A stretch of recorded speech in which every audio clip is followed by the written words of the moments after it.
नमस्कार बच्चों, welcome to my channel. आज हम क्या पढ़ने वाले हैं? पृथ्वी और सजीव सृष्टि भाग 2। तो कल हमने क्या क्या देखा था? शिलावरण और जलावरण। तो शिलावरण में क्या क्या देखा था? जो भी हमारे आसपास मिट्टी, मैदान, दरा, पहाड़ी, ये सब चीजें हैं, इन सब चीजों को किसमें गिना जाता है? शिलावरण में गिना जाता है। वैसे ही जलावरण देखा हमने, तो जलावरण में क्या क्या आता है? महासागर, सागर, नदी, नाले, ये सब चीजें किसमें आती है? जलावरण में। और पृथ्वी का 1/3 भाग जो जमीन का है वो किसमें आता है? शिलावरण में। और 2/3 भाग जो पानी का है वो किसमें आता है? जलावरण में। ये सब चीजें हमने कब देखी थी? कल देख ली थी। तो आज हम नया टॉपिक शुरू करेंगे और वो टॉपिक क्या है? वातावरण। अब वातावरण क्या है? पृथ्वी की चारों ओर उपस्थित हवा का आवरण, उसे क्या कहते हैं? वातावरण कहते हैं। जैसे जैसे हम पृथ्वी की पृष्ठभाग की ऊंचाई पर जाते हैं, वैसे वैसे वातावरण की हवा क्रमशः विरल होती जाती है। और इस हवा में क्या क्या होता है? नाइट्रोजन, ऑक्सीजन, जलवाष्प और कार्बन डाइऑक्साइड, ये हवा के मुख्य घटक होते हैं। ये हमने पिछली कक्षा में पढ़ लिया था। तो अब हम क्या पढ़ने वाले हैं? जैसे जैसे वातावरण में वातावरण में हम ऊपर ऊपर जाते हैं, वैसे वैसे क्या हो जाती है? हवा विरल होती जाती है और तापमान भी क्या हो जाता है? कम होते जाता है। और ऊपर जाते जाते हवा क्या हो जाती है? ठंडी होने लग जाती है। अब वातावरण में परतें हैं कुछ, तो वो परतें कौन सी है? क्षोभ मंडल, समताप मंडल, मध्य मंडल, आयन मंडल, बाह्य मंडल, ऐसी परतें हैं।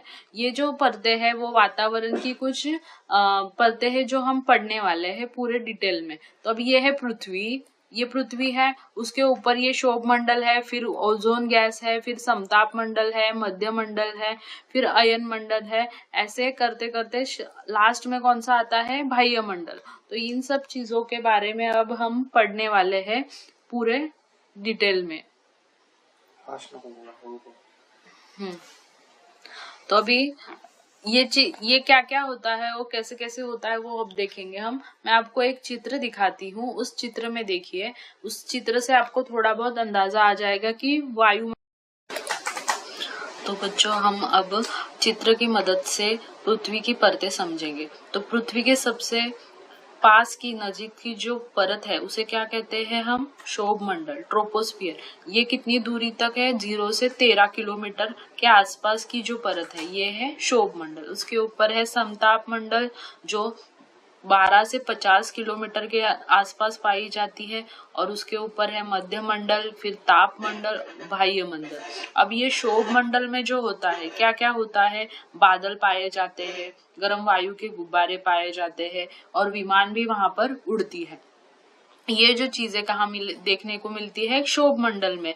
उसके ऊपर होता है समताप मंडल और उसके ऊपर मध्य मंडल, जहाँ पर उल्काएं पाई जाती है। और ताप मंडल में हम उपग्रह छोड़ते हैं और सबसे ऊपर की परत में अंतरिक्ष यान छोड़े जाते हैं, जो शास्त्रज्ञ छोड़ते हैं और उससे हम नई नई अवकाश की चीजों की खोज करते हैं। तो अब हम क्या देखेंगे? क्षोभ मंडल, समताप मंडल, मध्य मंडल, अयन मंडल, बाह्य मंडल, ऐसी परतें हैं।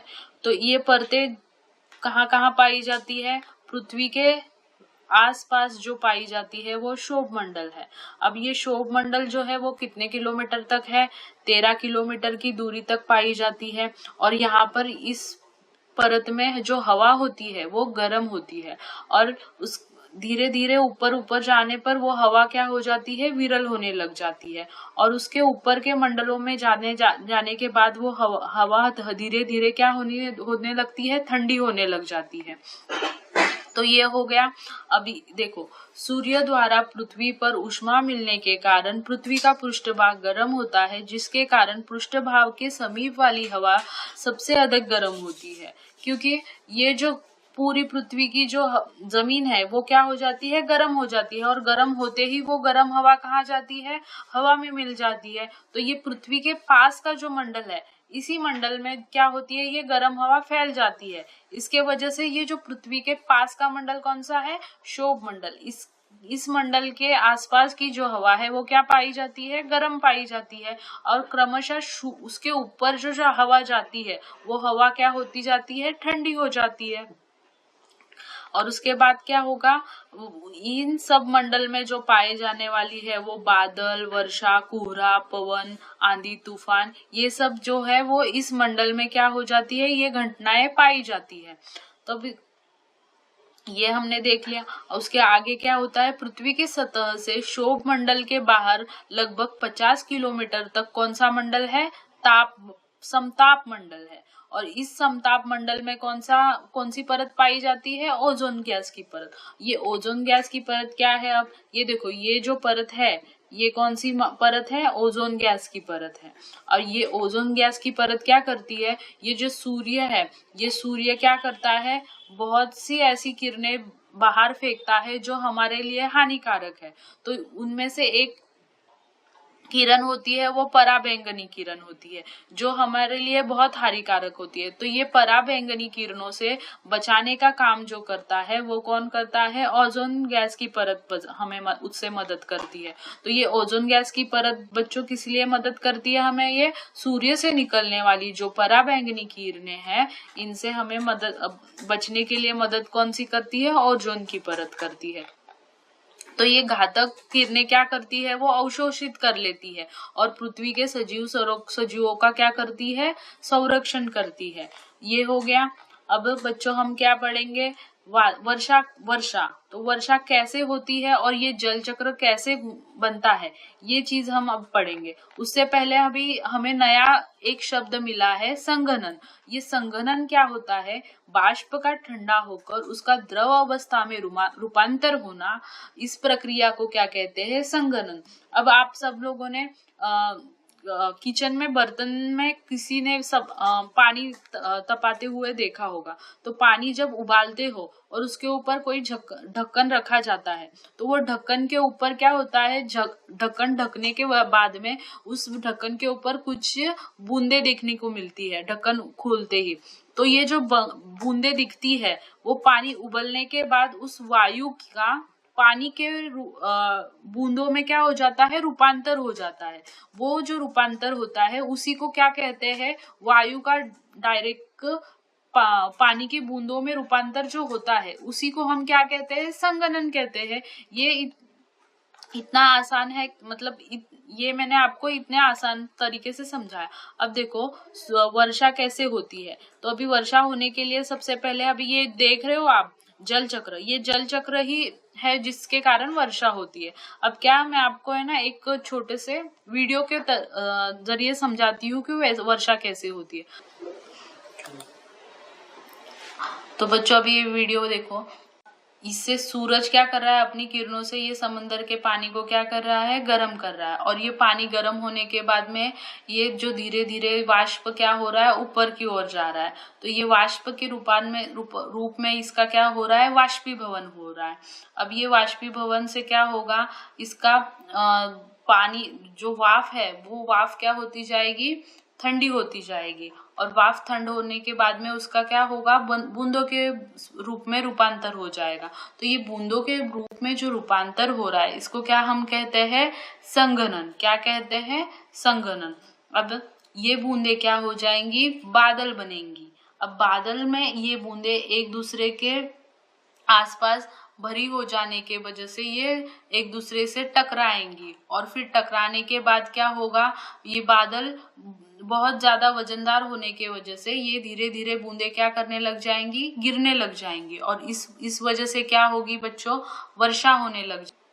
ये वर्षा होते होते होते वो और फिर बाद में वो क्या हो जाएगा, पानी नदी नालों से होकर कहाँ जाएगा, फिर से समंदर में आएगा। और ये समंदर का पानी फिर से गर्म होगा, फिर इससे बादल तैयार होंगे और फिर ये पानी नीचे गिरेगा। और ऐसे ये चक्र क्या होता रहेगा, घूमता रहेगा। इसी चक्रों को क्या कहेंगे बच्चों हम। तो अभी बच्चों हमने क्या देखा, जल चक्र वीडियो के जरिए। तो ये जल चक्र ऐसे ही घूमता रहेगा और फिर वर्षा होगी, फिर पानी तपेगा, फिर वर्षा होगी। यही चीजों को क्या कहेंगे हम, जल चक्र। अब देखो बच्चों, संघनन के कारण वर्षा के रूप में पुनः जमीन पर आता है पानी, और फिर अंत में फिर से वो कहाँ मिल जाता है, समुद्र में मिल जाता है। पानी का बाष्पीभवन, संघनन और वर्षा इत्यादि क्रिया क्या होती है, निरंतर होती रहती है। तो इसी को क्या कहते हैं हम, जल चक्र। अब बच्चों हम क्या देखेंगे, जीवावरण। अब जीवावरण क्या है, शिलावरण, जलावरण, वातावरण, इनमें जो वनस्पतियां और प्राणी पाए जाते हैं उनकी जितनी संभव हो उतनी लंबी एक सूची तैयार करो। मतलब आपको पता चलेगा कि जीवावरण में क्या क्या आता है। अब बच्चों देखो, ये देखो, पृथ्वी पर असंख्य प्रकार के क्या है, प्राणी और सजीव पाए जाते हैं। अलग अलग जगह पर अलग अलग प्रकार के प्राणी होते हैं। अभी अपने आसपास कौन से प्राणी दिखाई देते हैं आपको, कुत्ता, घोड़ा, हाथी, ऐसे कोई प्राणी दिखाई देते हैं। तो हर जगह के प्राणी हर जगह के हिसाब से अलग होते हैं। वहाँ का वातावरण, वहाँ का रहना या फिर वहाँ की चीजें, उन सब चीजों के हिसाब से वो क्या होता है, वहाँ के प्राणी होते हैं। अब देखो, बर्फीले पहाड़ों पे बर्फीले प्राणी पाए जाएंगे, बर्फीले वनस्पतियां पाई जाएंगी। वैसे ही शुष्क और मरुस्थल पर वैसे प्राणी पाए जाएंगे।